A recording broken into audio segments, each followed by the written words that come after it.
brought to you by V-Guard, co-powered by Sensodyne O Vimal বলো কথা কেশরী।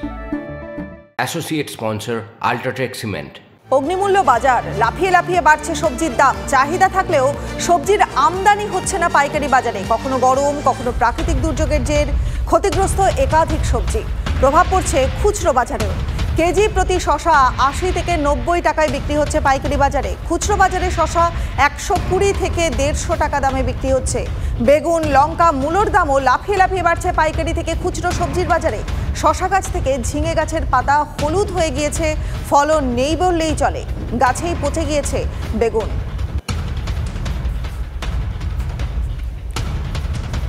এক নম্বর কথা। দ্বিতীয়ত কথা হচ্ছে গরম অতিরিক্ত আর অতিরিক্ত দাম, ওই কারণে সব মানুষ কিনে খেতে পারছে না। শসার কত দাম? শসা ১০০ থেকে ১২০ টাকা পাইকারি হচ্ছে, ১৫০ টাকা বাজারে বিক্রি হচ্ছে। ওটা ছাট বেগুনটা ৩০ টাকা পাইকারি। এটা খুচরো কত করে বিক্রি হবে? ওরা তো খুচরো বিক্রি করছে ৪০ থেকে ৫০ টাকা। ভালোটা ১৫০ টাকা। ওয়েদারটা তো মেন সমস্যা করেছে, কখনো জল হয়ে যাচ্ছে, বেশি জল হয়ে যাচ্ছে, কখনো কম জল হচ্ছে, সেই কারণে দাম বলতে দাদা যেমন মাল সেরকম অনুপাতে দাম। ফলন এমনিতেই কম। প্রথমত গাছ সব জলের জন্য মার খেয়ে গেছে। জল নাই গরমের জন্য। দৈনন্দিন যারা বাজার করে তারা কিনতে আসতে পারছে না। মানুষের এদিকে আমাদেরও ব্যবসায় লস হচ্ছে। মানে ৪০-৫০ টাকার নিচে কোনো সবজি পাওয়া যাচ্ছে না। একটা সাধারণ মানুষ দিনমজুরি পায় জোর ৩০০ থেকে ৩৫০ টাকা। সে যদি ৩০০ টাকা নিয়ে একদিনের বাজার নিয়ে এসে, মানে পয়সা নিয়ে এসে যদি বাজার করতে আসে, ওই ৩০০ টাকাতে সবজি তার কিছু কুড়াচ্ছে না। তারপরে কি আর মাছ কিনবে আর কি মাংস খাবে?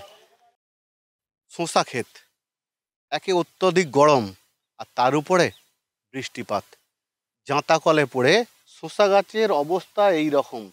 শসা গাছের যে গুটি এসেছিল, গুটিও নষ্ট হয়ে গেছে। চাষিদের দাবি কাঠাপতি হয়তো ১০ কেজি করে তারা শসা ফলাতে পারত, কিন্তু শসা ফলছে কেবলমাত্র ৩ থেকে ৪ কেজি। আর এই রকম একই অবস্থা বেগুন, অন্যদিকে ঝিঙা এবং পটল। সমস্ত কিছু ফসল সবজি যাবতীয় যা জিনিস সব নষ্ট হয়ে গেছে। এই তো মাঠের পরিস্থিতি সব দেখুন না, সব চারদিকে গরম, বৃষ্টি, তারপর ঝড় হয়েছিল। ঝড় হতে সব গাছগুলোকে সব মুড়া গেল।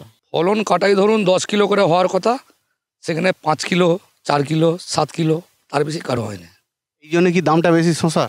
এই জন্যই দাম প্রায় ১০০ টাকা, তো পাইকারি হচ্ছে ৬০-৭০ টাকা। প্রকৃতি যে খামখেয়ালিপনা, একদিকে অত্যধিক গরম তাপমাত্রা, লু বইছে, আবার এমনই বৃষ্টি হচ্ছে যেখানে জমিতে জল দাঁড়িয়ে যাচ্ছে, যার ফলে যেমন শসা গাছ তেমনই ঢেঁড়স এবং ঝিঙা, দুই জমি নষ্ট হয়ে গিয়েছে, নষ্ট হয়ে যাচ্ছে। চাষিরা কীটনাশক স্প্রে করে কোনোভাবে বাঁচিয়ে রাখার চেষ্টা করছে।